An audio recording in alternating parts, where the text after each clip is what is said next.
Hello, my friends, and welcome back. Thank you for being with me again today.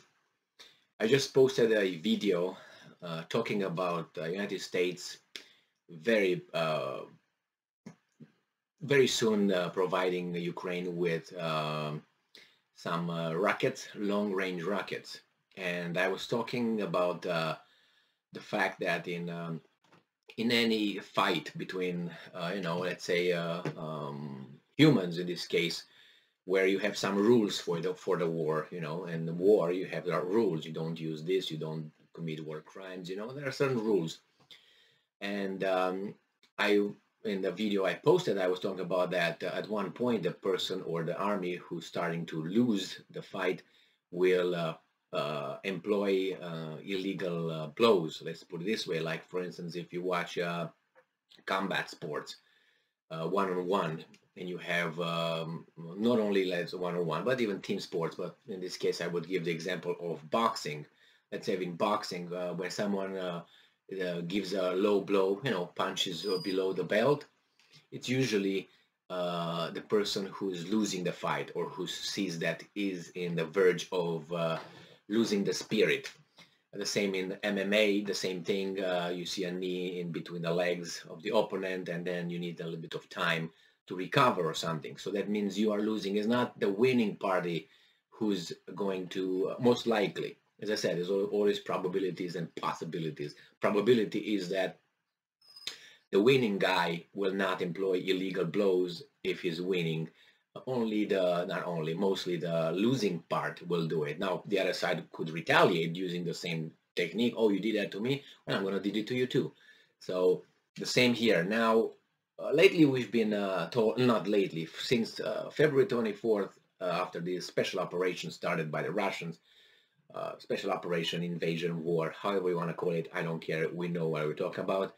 When it started, since 24th of February, the corporate mass media here in the West said that the Russians are losing, their military is weak, the successes of the Ukrainian army with the backing of some NATO countries, and the Russians are not on time for whatever they need to be. They're behind schedule and all that. Nothing positive, which obviously shouldn't, because no, it's an invasion. They are the enemy. So what are you going to say? Oh, they're great. No, you're not going to say that, obviously, as the other ones don't say about you. That's how it is.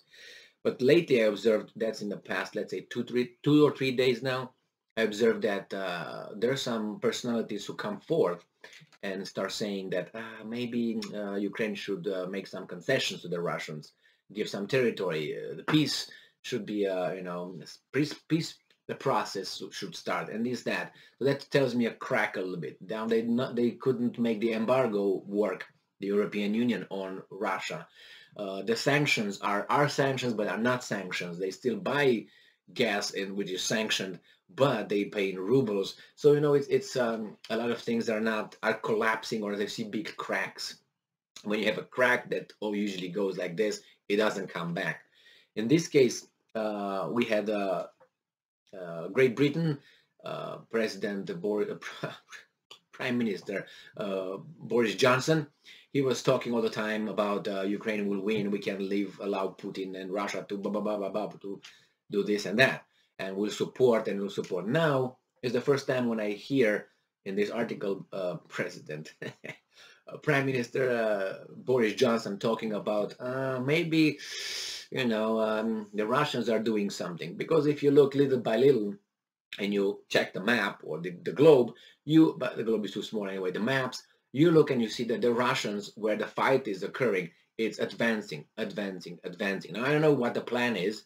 I mean, I know what the plan is because they said it, and the Russians are very consistent in following what they say, and they have a high consistency rate when telling that. But I don't know the timeline. I don't know if they say, okay, by this date we're going to reach that bridge, by that day we're going to reach that town.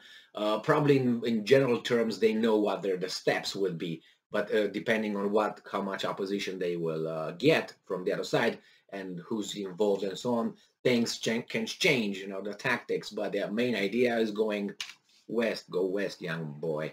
So this is an article where we find out that actually the Russians, contrary to most what the most uh, news comes from the mass media, from Western mass media, are advancing and are advancing, methodically.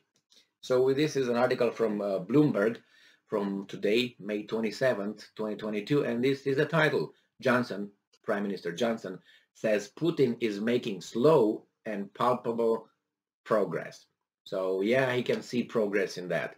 UK Minister Boris Johnson said further military support is needed for Ukraine amid Russia's continued advances in the Donbas region. President Vladimir Putin is making, I'm quoting, slow, but I'm afraid palpable progress, end quote. Johnson said in an interview with Bloomberg on Friday. So if this guy, Prime Minister of Great Britain, would admit in an interview that, well, we try to stop these guys, but look, they're you can see their progress. There, unfortunately for them, all right. Fortunately for the Russians, in this case, we can see they're making progress. We see it, and slow, but they're making it. If you go like this, they're going to reach at least 2 goals out of 4 that Russia expressed.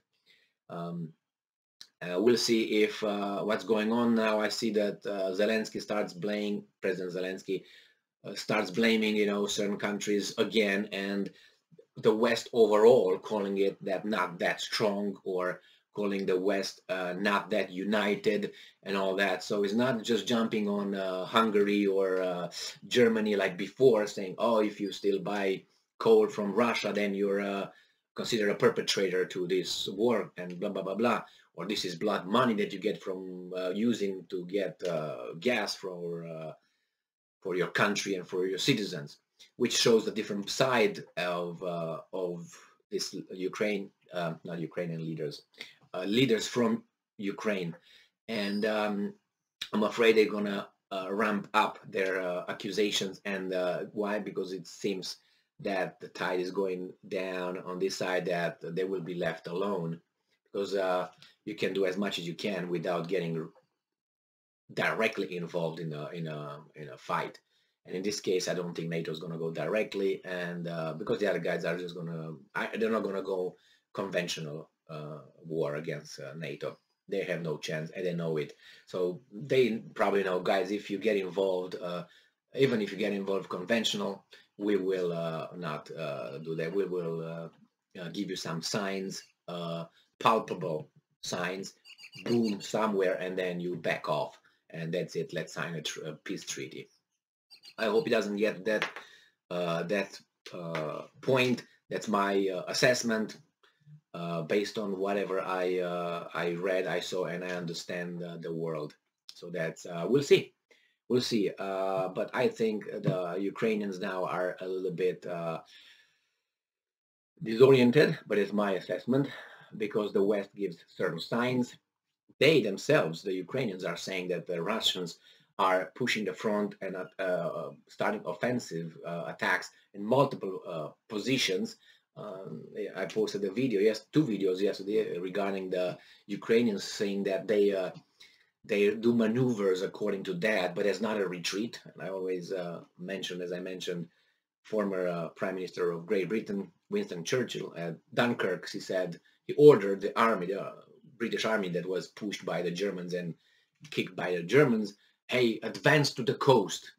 So instead of saying retreat to the coast, so we can lift you from there and get you on our island, advance to the coast. So the same with this.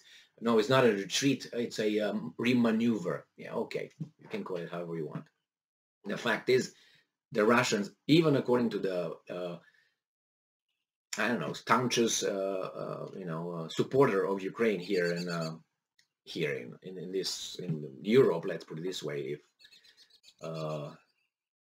we consider Great Britain in Europe, because some of the Brits do not consider them part of Europe, they consider them something else, but nevertheless, in the closer to the region, let's put it this way, even if this guy admits during an interview that this is occurring, that means they're half defeated. Unfortunately, we'll see. Thank you very much for being with me again today. Stay strong, stay smart, look for the truth, and be just.